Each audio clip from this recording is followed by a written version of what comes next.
Good morning, everybody. This is Coach Anthony with Facilitate the Process. So, I wanted to get this out there while it was kind of on the mind.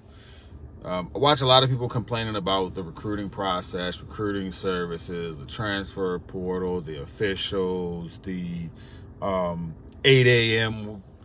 Uh, AAU games, the fees that are charged at the AAU games to get into the games, the parking. I watch it all, right? And it's not to say I believe that people don't have a valid point, but let's just call it what it is. I mean, it's business for the most part, right? But I'm also seeing on the business end why a lot of let's say high schools, even at high school levels, um, why a lot of times the coaches can't focus on recruiting or getting kids recruited because there are a lot of unseen forces, right? Coaches have their lives as well, right? So I think a lot of people forget that, right? Coaches have their lives and the lives of these kids in their hands, so to speak. But how can you really focus on that recruiting phase when you don't even know what team you might have um, come next weekend? Um, a lot of times, the way it's set up, I know they like to call it sometimes when the circuit starts. They'll say this is the transfer portal for AAU. When is that starting? Where kids jump teams the very next weekend or whatever. You play one kid one weekend, and now you're playing him again because he's on a whole different team, right? You have that going on. Really not going to speak to that. That's on the parents and whoever is guiding those folks as to how they do that. But your high school teams, you see kids going to different high schools almost every year. Sometimes there's a kid going to another high school. It's like the high school transfer portal, right? And there are different rules in place in the organizations as to how that's allowed. But if you've got to focus on what your roster looks like every single day, every single year, and you got to keep checking with the kid and checking with the parent, hey, you coming back this year? Hey, you coming back? Are you coming back? Are you sure you're coming back? They say they're coming back, and then they don't come back. But it's like, it's high school. So your thought process sometimes is, how it used to be. You went to one high school. You went to that high school for 4 years. That's not the case anymore, especially when sometimes if you're a public school and some charter school is calling or some private school is calling and they're great and they have quote unquote connections and networking, and they supposedly can get you in a better place when it comes to getting recruited. So a lot of these student athletes will jump ship from a public school, go to a charter, or go to a private school. And the grass is not always greener on the other side. But once again, my question, which is the subject of this live, how can the coaches concentrate on recruiting if they don't even know what they're going to have for each season? Because they have to focus on the team concept because they have a job to do. So your star point guard is not happy with whatever it could possibly be. A charter school that is not nationally known calls and says, "Hey, I come play for us," and the parents say, "Hey, we're coming." How do you combat that as a coach?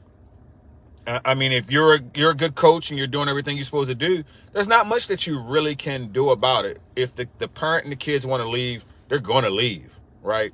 But I caution parents and coaches to understand that this is not what it used to be. As I said earlier, I grew up when you went to school. For the most part, you went to that high school for 4 years. There were always kids that excelled athletically and wound up going to play at a private school. This has been going on for years, but it's really happening now. And just as they call it, the transfer portal in high school.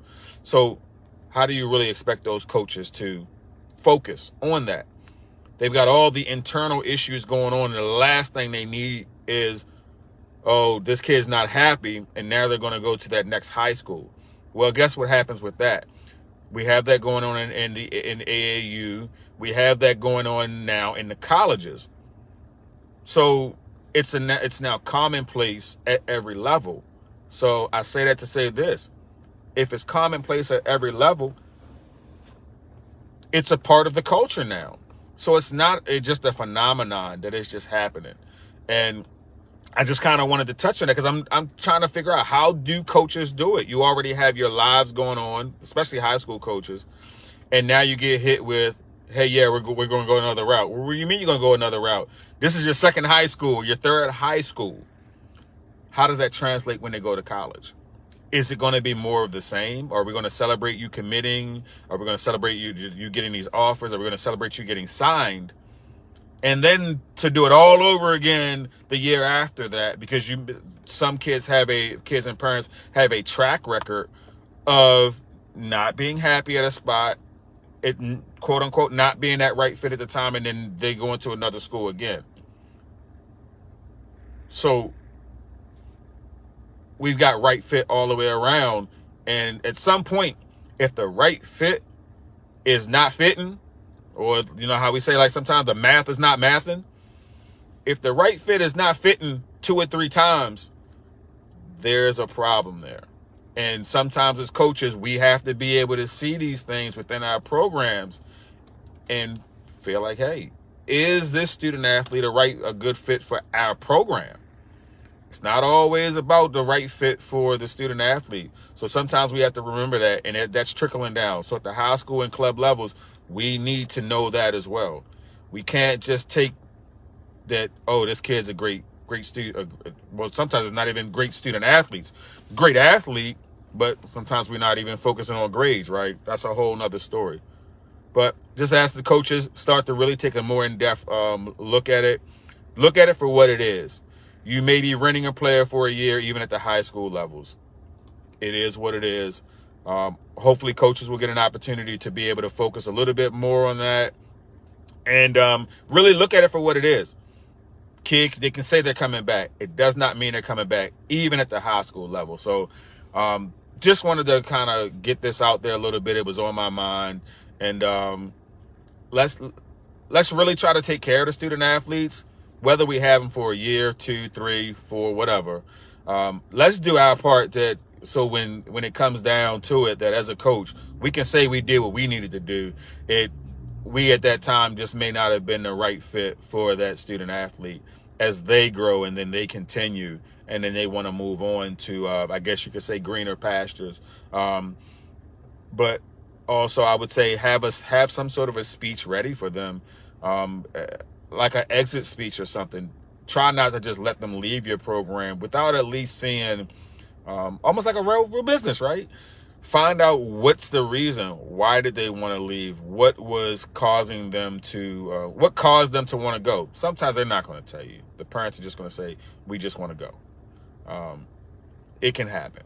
So at the end of the day, take care of yourself, take care of your programs, and do your best to take care of whatever kids you have left, because those kids also still need you.